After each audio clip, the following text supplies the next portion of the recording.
मौजूदा दौर में टाटा ग्रुप को किसी परिचय की जरूरत नहीं है, हम सभी जानते हैं।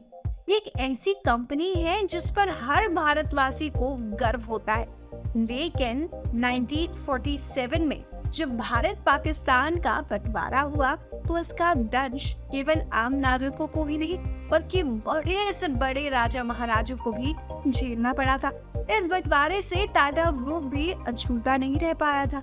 भारत पाकिस्तान के बंटवारे की कहानी तो लगभग सभी ने पढ़ी है, सभी ने सुनी है।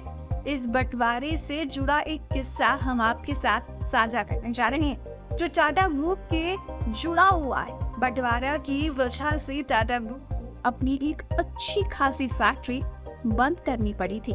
साल 1945 में Tata locomotive and engineering company की शुरुआत हुई थी। हम सभी जानते हैं कि उस सालाना ऐसी कंपनी की शुरुआत हुई थी। टाटा ग्रुप की पब्लिक लिमिटेड वाली ये कंपनी रेलवे के इंजन और बॉयलर्स बनाती थी। 1945 में यानी 1945 जब ये कंपनी शुरू हुई तब इसके उत्पादों की डिमांड यूरोपियन देशों में बढ़ने लगी थी, क्योंकि तब तक ये कंपनी हैवी मशीनों के प्रोडक्शन पर काम करने लगी थी। इसके साथ ही इस वक्त देश में आजादी के लिए आंदोलन भी तेज होने लगे थे।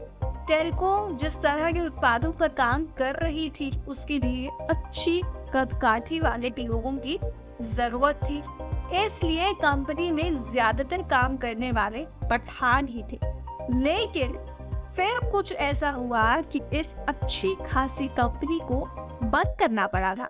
1947 में ये बात तय की गई कि भारत को अंग्रेजों के अत्याचारों से आजादी मिल जाएगी। 1947 का दौर भारत के इतिहास में बेहद दर्दनाक भी था, क्योंकि इस वक्त बंटवारे का प्रकोप भारत के लोगों में देखा था।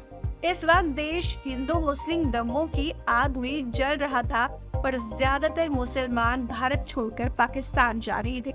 इसका असर टेल्को पर पड़ा। ज्यादातर फैक्ट्री में काम करने वाले पठान जमशेदपुर छोड़कर पाकिस्तान के लिए रवाना हो गए, जिसकी वजह से कंपनी का काम लंबे समय तक बंद हो गया। लेकिन उन दिनों कंपनी का काम संभाल रहे सुमंत मुलगांवकर ने चुनौतियों का सामना करते हुए एक नई टीम तैयार की और टेल्को फिर